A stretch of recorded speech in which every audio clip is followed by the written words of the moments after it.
Assalamualaikum warahmatullahi wabarakatuh. Kembali lagi di channel Harjo Ternak, channel yang membahas seputaran ternak kentok. Di kesempatan kali ini saya akan membahas antara mau melihara dari indukan atau beli anakan ya teman-teman. Jika teman-teman masih pemula dan awam soal cara melihara entok, maka teman-teman perlu menyimak video saya sampai habis ya, jangan di skip-skip. Biasanya pemula itu masih bingung ketika akan memulai usaha ternak entok. Untuk memulai usaha ternak entok itu apakah langsung memelihara indukan atau memelihara anakan entok? Ya, pada video kali ini saya akan menjawab pertanyaan tersebut. Jadi begini teman-teman, ketika kita akan memulai sebuah usaha, kita harus total mau belajar dan rajin melakukan pengamatan terhadap hewan ternak kita. Agar apa teman-teman? Agar kita benar-benar tahu seluk-beluk usaha ternak entok. Selanjutnya perlu teman-teman ketahui, dalam memulai usaha ternak entok itu bisa dimulai dari mana saja. Baik memulai dari membeli anakan entok, terus membeli indukan yang berkualitas, anakan entok yang berkualitas. Dengan cara membeli indukan secara langsung, keduanya ada sisi kelebihannya dan kelemahannya masing-masing. Saya akan mencoba menjelaskan kelebihan dan kelemahan itu dari kemudian silakan teman-teman semua yang menentukan sesuai dengan kemampuan dan kondisi wilayah teman-teman sendiri ya. Pertama, memulai usaha ternak entok itu dari membeli indukan. Perlu teman-teman ketahui bahwa saat ini permintaan pasar terhadap calon indukan itu sangat besar teman-teman daripada anakan ya. Indukan dari kebanyakan tuh yang nyari, yang ya biasanya yang pada nyari-nyari di online itu biasanya nyarinya indukan teman-teman, dere, jemoko kayak gitu. Biasanya ada yang nyari yang udah bertelur kayak gitu, udah produksi sekali atau dua kali seperti itu teman-teman. Daripada nyari anakan itu kebanyakan masih pada nyari indukan kayak gitu. Memang barangnya tidak ada sejumlah peternak ya teman-teman. Di wilayah saya itu juga mengakui tidak bisa melayani pesanan calon indukan entok. Artinya apa? Artinya bahwa memulai usaha dengan cara memelihara calon indukan itu akan terkendala pada pengadaan barang. Kendala yang lain adalah ketika ada peternak yang menjual indukan, biasanya itu indukan yang bermasalah. Entah itu tidak mau bertelur, jumlah telurnya sedikit, tidak mau mengengrami telur, dan lain-lain. Intinya indukannya entok yang dijual kebanyakan itu indukan yang memang bermasalah. Karena itu teman-teman perlu hati-hati dalam membeli calon indukan entok. Logikanya gini, jika indukan itu memang bagus dan produksinya lancar, peternak tidak akan menjual indukan itu. Indukan itu tentu akan dijadikan materi dalam memproduksi anakan entok teman-teman. Jika ada indukan entok berkualitas yang dijual, maka biasanya harganya sudah mahal. Karena itu dibutuhkan modal yang lebih besar ketika memulai usaha yang diawali dengan membeli calon indukan. Modalnya bisa mencapai jutaan rupiah teman-teman. Kendalanya yang lain, ketika kita membeli indukan, kita tidak pernah bisa menggaransi bahwa indukan itu sudah pernah bertelur atau belum. Bahwa kita tidak bisa menjamin indukan itu sudah pernah bertelur berapa kali dan berapa umur indukan yang sudah kita beli itu. Untuk peternak pemula seperti saya ini juga ya, saya yakin belum pernah bisa membedakan mana indukan muda dan mana indukan yang sudah berumur. Atau sudah tua, tapi bagi peternak yang sudah senior dia akan bisa membedakan mana indukan muda, mana indukan yang sudah tua. Ketika teman-teman memang akan membeli indukan pilihan indukan yang usianya masih muda, agar jangka waktu produksinya akan lebih lama, meski demikian memulai usaha dengan membeli indukan ada sisi positifnya, yakni kita akan cepat menghasilkan anakan entok dan bisa menjualnya teman-teman. Proses mendapatkan hasil dalam berternak itu juga agar lebih cepat. Tapi ini catatannya, indukan yang kita beli itu tidak bermasalah.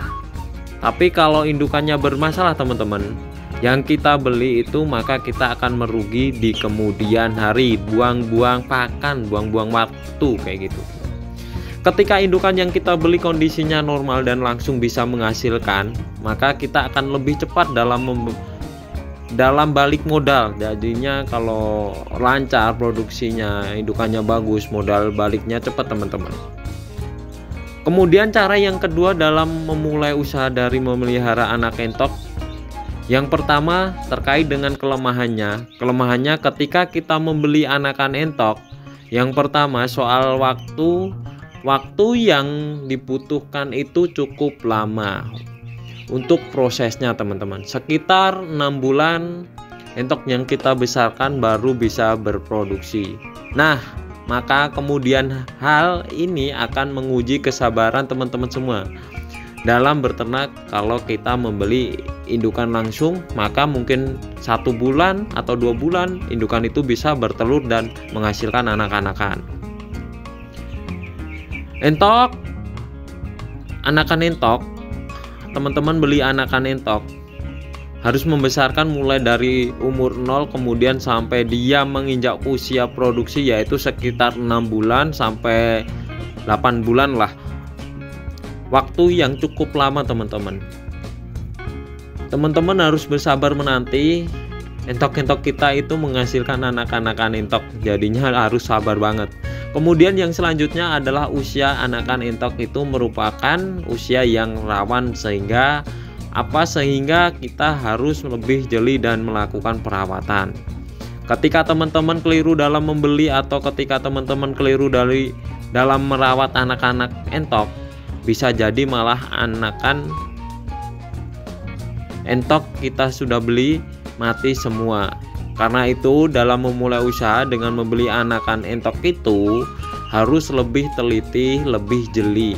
Perawatannya harus ekstra agar pertumbuhan calon indukan dari anakan entok itu bisa kemudian maksimal.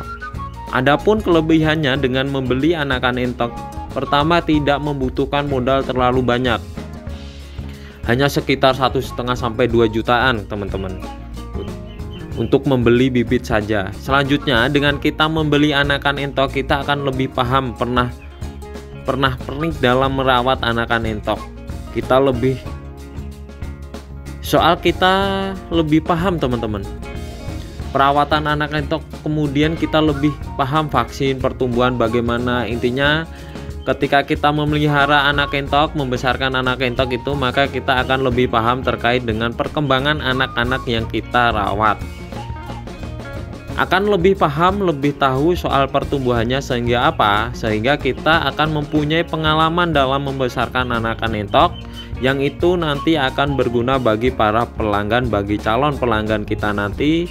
Karena begini, biasanya para pelanggan yang nanti akan membeli anak entok dari kita itu dia akan melakukan konsultasi teman-teman.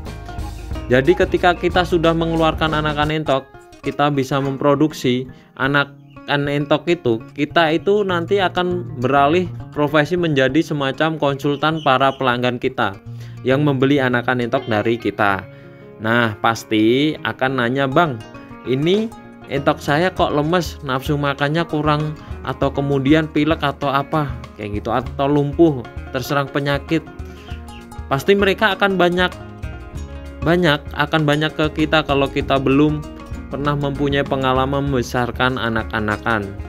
Tentu kita akan kesulitan dalam menjelaskan bagaimana cara melakukan perawatan entok yang benar. Nah, ini adalah salah satu sisi positif ketika kita memulai usaha ternak entok dari membesarkan anakan entok teman-teman. Selanjutnya, kita akan lebih leluasa dalam mensortir calon indukan kita sehingga indukan kita yang pelihara itu betul-betul berkualitas, mulai dari postur tubuh, warna bulu, jumlah telur yang dihasilkan dari entok-entok itu, dan lain-lain. Karena kita mengamati setiap hari, setiap minggu, setiap bulan, maka kita akan tahu mana entok kita yang posturnya bagus, pertumbuhannya bagus, kemudian kita produksi, maka jumlah telur itu berapa yang yang dikeluarkan dari entok itu, teman-teman.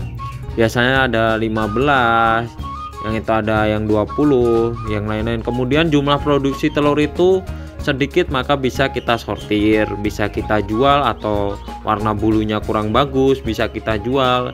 Inilah yang saya maksud, apa kelebihan dari memulai usaha ternak entok, dari membesarkan anak yang top mulai dari 0 sampai umur 6-7 bulanan ya ke atas. Selanjutnya, entok yang kita pelihara itu sudah beradaptasi dengan lingkungan, teman-teman. Kandang berarti beradaptasi kalau misalkan di dalam kandang atau di umbar kayak gitu kan udah adaptasi, udah nyaman lah intinya ya.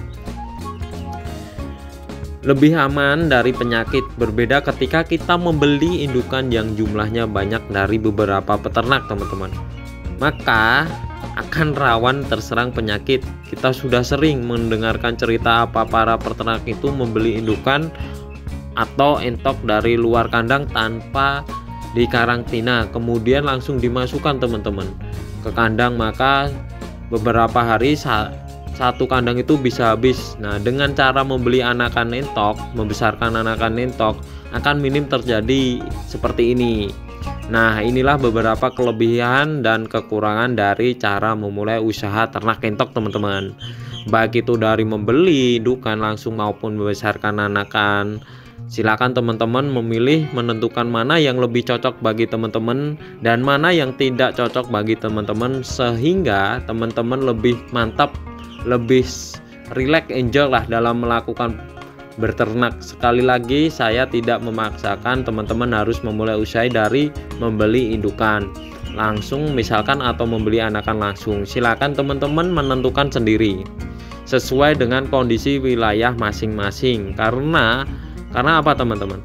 Karena kondisi modal dan teman-teman memiliki itu berbeda, kondisi lingkungan kandang yang teman-teman miliki juga itu berbeda, maka dibutuhkan pertimbangan-pertimbangan yang sudah saya sebutkan tadi. Semoga bisa menjadi referensi bagi teman-teman dalam memulai usaha ternak entok. Sekian dulu dari video dari saya. Semoga bermanfaat bagi teman-teman semua. Dari saya, Harjok Ternak. Wassalamualaikum warahmatullahi wabarakatuh.